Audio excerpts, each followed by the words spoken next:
મારી બે હાથ જોડીને માતાઓ વડીલોને પ્રાર્થના કે આપણો મોબાઈલ કદાચ ચાલુ રાખો તો પણ સાયલન્ટ કરજો. આજુબાજુમાં કોઈની સાથે ચર્ચાનો, કોઈએ દર્શન કરવા પણ કથામાં આવવાનું નથી. કોઈ દર્શન કરવા, જે આપણી સ્થાન પર બેઠા એ સ્થાન ઉપર બેસો અને માથાનું ઓઢણું આપે માથે બધા ઓઢવાનું છે. પુરુષોના ખિસ્સામાં રૂમાલ હોય તો માથે રૂમાલ મૂકવા વિનંતી. થોડીક વાર પછી કથા કરીએ. પહેલાં એક ટુકડાની વાત કરી લઈએ, ત્યાં સુધી ભલે રૂમાલ ના મૂકો. એક ટુકડો શું કહેવાય એની કથા કરી આપણે સમાધિની કથા તરફ જવું છે.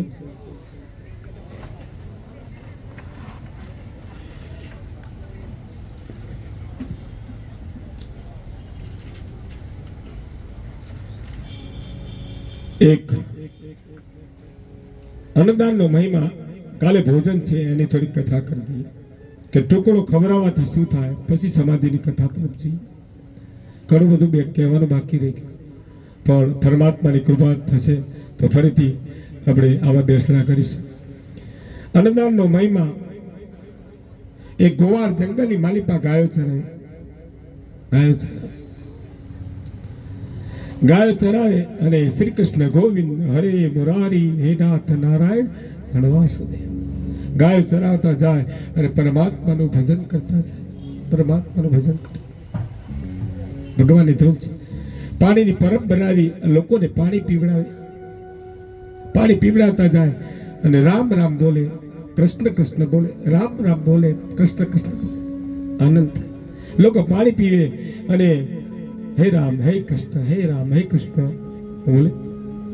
રામ નામનો સત્સંગ કરે અને લોકો પાણી પીવે એટલે ત્રણેક પુરુષ ત્યાં આ પરબની જગ્યા પર રોજ આ રામ નામનો સત્સંગ સાંભળે. આ ગોવાળ સત્સંગ કરે સાંભળે. એટલે ગોવાળે પૂછ્યું કે ભાઈ તમે કોણ છો, ક્યાંથી આવો છો, રોજ સત્સંગ આપણો રામ રામનો સત્સંગ આપણો? કે અમે યમરાજાના દૂતો છીએ. અમે યમરાજાના દૂતો છીએ. તો તમે મારો સત્સંગ રોજ આપણો? કે હા. તમે યમરાજને મળતા તો હશો? કે હા, રોજ મળીએ. અહીંથી તમારા ત્યાં સત્સંગ આપી, તમારું પાણી પી અને ગામમાં જેનું મૃત્યુ થયું દેહ લેવા અમે જઈએ છીએ. મેં 3 એવો કાળ એવાનો 3 દેહ લેવા જઈએ. તો મારું એક કામ ન કરો કે બોલ લે ભાઈ, તારું પાણી પીતું છે, તારો સત્સંગ આપ્યો છે, તારું કામ પહેલા કરશે કે મારું મૃત્યુનું તારીખ કઈ છે એટલું જાણતા હોવ છો? મારા મૃત્યુની તારીખ કઈ છે? આપણે જો અન્નનો ટુકડો ખવડાવવાથી શું મળે, દાન દેવાથી શું મળે? ત્યારે આ કાળ યવન યમરાજાને મળે છે અને યમરાજાએ કીધું એ ગોવાળનું મૃત્યુ તમારા 3 માંથી એક કાળ યવને કાળોતરો નાગ બનીને ડંખ દેવાનો છે. કાળોતરો નાગ બનીને ડંખ. સૌથી નાનો કાળ યવન હતો કે મારે ડંખ દેવાનો, જેનું મેં પાણી પીધું એને મારે ડંખ મારવાનો છે. હા, પણ ક્યારે? તારીખ કઈ? કે જ્યારે એની 20 વર્ષની ઉંમર થશે, એના લગ્ન થશે, જાન પરણીને ઘેર આવશે અને લગ્નની પહેલા દિવસે એની પત્નીને મળવા જાય ત્યારે એ પગથિયા પર ચડતો હોય ત્યારે તારે ડંખ મારીને તારું જીવ લેવાનું છે. કાળી યવનની આંખમાંથી આંસુ પડે. અરે રે, જેને મેં ટુકડો ખાતો છે, જેનું મેં પાણી પીધું છે, જે વ્યક્તિ રામ નામનો સત્સંગ કરે એનું મારે મૃત્યુ કરવું. સત કાળી યવન રડે છે. હે નાથ, કંઈક બીજો રસ્તો કરો. એનું મૃત્યુ નક્કી છે. વિધાતા લેખ લખ્યા હોય એમાં કઈ મિથ્યા ન થાય. મૃત્યુ નક્કી છે. દીકરા આ કાળી યવન ફરીથી બીજા દિવસે તે પધાર્યા છે અને વાત કરી,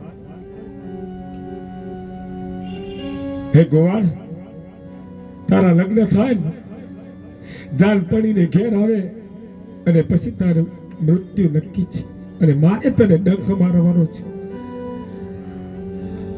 આ ગોવાળ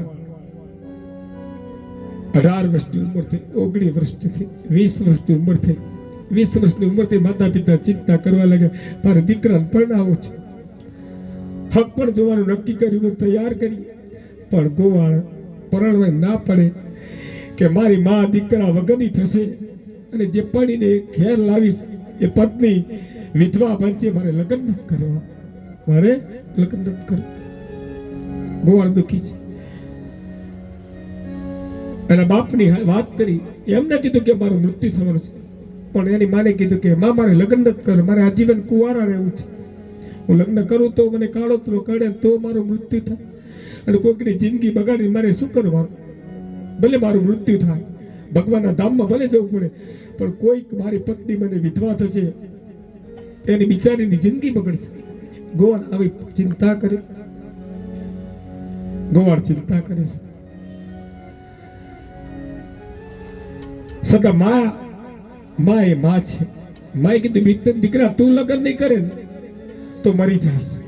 હવે તારી ઉંમર થઈ ગઈ 20 વર્ષ, તારું માગું આવ્યું છે, હવે લગ્ન ની આ પણ અહીંયા માની જીત થાય છે. માની જીત થઈ, દીકરો પરણવા માટે તૈયાર થાય. જુઓ આ લગ્નના 4 ફેરા ફરા, પ્રથમ વખત હસ્ત મિલાપ થયો છે. આ ગોવાળ રડે છે, મનમાં વિચારે હે મારી ધર્મપત્ની, આજ તને છેલ્લી વખત હાથની મુલાકાત, મારો હાથ હવે તારા હાથમાં કદાપી નહીં આવે, મારું મૃત્યુ છે, હું તને કદાપી નહીં મળું. છેલ્લી વખત હસ્તમેળાપ થાય છે. ગોવાળની આંખમાંથી આંસુ પડ્યા છે. ગોવાળ રડે છે. જાન પડીને ઘેર આવી, ગામ ની અંદર હામૈયા થયા જાનના, અને લગ્નની પહેલી રાત્રિએ ગોવાળની પત્ની સોળે શણગાર સજી પોતાના સૈનગઢ ઉપર બીપરના માળે 56 ભોગ તૈયાર કરી પોતાના પતિની વાટ, મારો પતિ હમણાં આવશે, મારો પતિ. લગ્નની પહેલો દિવસ પોતાના પત્ની મળવાની પત્ની વાટ જોશે, અને આ બાજુ 3 કાળ યુવાન તૈયાર થઈને બેઠા છે. હમણાં ગોવાળ આવે, ડંખ એવો મારું તો મારો મિત્ર જે રામ નામનું ભજન કરીએ તડફેડે નહીં, એવો ડંખ મારું તો પ્રાણ પણ કેલું ઉડી જાય, ઓ ડંખ મારું. એ દુઃખી ન થવો જોઈએ. આજ કાર્યમને પણ દુઃખ લાગ્યું. કેમ? જેને પાણી પીધું છે, જેનો સત્સંગ કરે છે ને, એને મારે એક જ ડંકે એનું પ્રાણ પંખેરું ઉડેડી દેવું છે. એ દુઃખી ન થવો જોઈએ. અને કાર્યવન બેઠા છે પગથિયાની માલિપા, ગોગો બનીને નાગ બનીને બેઠા છે. હમણાં ગોવાળ આવે, ડંખ મારે, અને આ બાજુ પત્ની વાટ જોઈએ, 56 ભોગ તૈયાર કરી બેઠા. 4 પગથિયા ચડ્યા, અને ગોવાળ અને 3 કાળ યુવાન વાર્તાલાપ ચાલે. 3 યુવાનો વાર્તાલાપ. પત્ની આપણી કે મારા પતિ કોઈકની સાથે વાતો કરે છે, મારો પતિ કોઈકની સાથે વાતો કરે. અને આ બાજુ બાજુના ગામમાંથી, એ જ ગામની કોઈ ભિખારી ભીખ માંગવા નીકળ્યો. એની પત્ની પ્રસૂતિની વેદના હતી, અને પ્રસૂતિની પીડાથી બહુ જ રાડ કરતી. એના પતિને કહેતી, હે પતિ, મને ખવડાવ, મને ભૂખ લાગી છે, મારો દીકરાનો જન્મ થયો, નહીં તો મારા બાળકને કાચો ને કાચો ખાઈ જઈશ. મેં 8 દિવસના ઉપવાસ થાય, મેં ખાધું નથી, મને ભૂખ લાગી છે, મને ખવડાવ, બહુ ભૂખ લાગી છે. પ્રસૂતિની વેદના પામેલી પત્નીએ પતિ ભીખ માંગવા નીકળ્યો છે, અને બજારમાં ભીખ માંગવા નીકળ્યો. અને આ બાજુ કાર્યવન અને ગોવાળ બંને વાતો કરે. પત્ની સાંભળી રહી છે.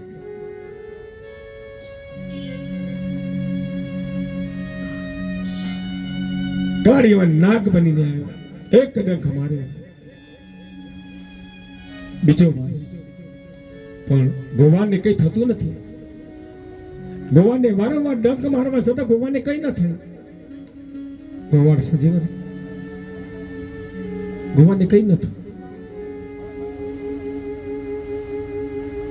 કાર્યવાન વિચાર કરવા કે ગોવાળનું મૃત્યુ કેમ થતું નથી.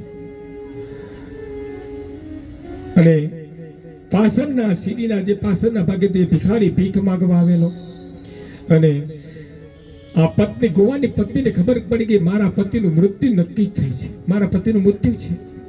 56 ભોગ તૈયાર કરેલા, અને મારો પતિ હવે ગાળોતરો નાક કાઢે છે, મારો પતિ હવે સજીવન થવાનું નથી. એટલે પાછળ ભિખારી આવેલો પાછળના દરવાજે કે કોઈ મને ખાવાનું આપો, મારી પત્ની ભૂખી છે બહુ, મારી પત્નીને બહુ ભૂખ લાગી છે, મને કોઈ ખાવાનું દો. 56 ભોગ આ ગુવાની પત્નીએ કે મારે ખાઈને શું કરું, મારો પતિ મરી ગયો છે. પાછળના દરવાજેથી 56 ભોગ આ ભિખારીને આપી દીધા. ભિખારી ઘેર ગયો અને પ્રસૂતિ પામેલી એ માને ખવડાવ્યું અને માં ખાતા ખાતા રડતા રડતા એટલું બોલી, મારું જેને ઠાર્યું છે એનો ચૂડીને ચાંદલો અમર રહે, એનો ચૂડીને ચાંદલો અમર રહે, એના જીવનમાં કદાપી દુઃખ ના આવે. એક શબ્દ નીકળ્યા, ડંખ માર્યો કાળ ઈવને, એક ડંખ માર્યો 10 ડંખ માર્યા, પણ ગોવાને કઈ ન થયું. કાર્યો હેમરાજ બાપા છે, હેમરાજા કે ગોવાને કઈ ન થયું. ત્યારે યમરાજાએ કહ્યું, ચોપડો ખોલીને પત્તા ખોલી જોયું, હવે આ ગોવાનનું આયુષ્ય 100 વર્ષનું પૂરું થયું છે. ગોવાનનું આયુષ્ય 100 વર્ષ સુધી કઈ ન થાય. કેમ કે જેને ટુકડો દીધો છે, જેને આપ્યો ટુકડો એના ઘેર હરી મારો ટુકડો. એટલા માટે સાધુ અમને ખવડાવતી પૂર્ણ મળે એવું હતું જ નથી જગતની માલિકા, કે સાધુ બાવા બ્રાહ્મણને ખવડાવી પૂર્ણ મળે. જગતની માલિકા જે ખાય જે ખવડાવે એનો પુણ્યનો મહિમા, અન્નદાનનો મહિમા છે મોટો, ખવડાવીને તું ખાજે તો મારો થશે રામ રાજી. આવો મહિમા છે અન્નદાન. મજા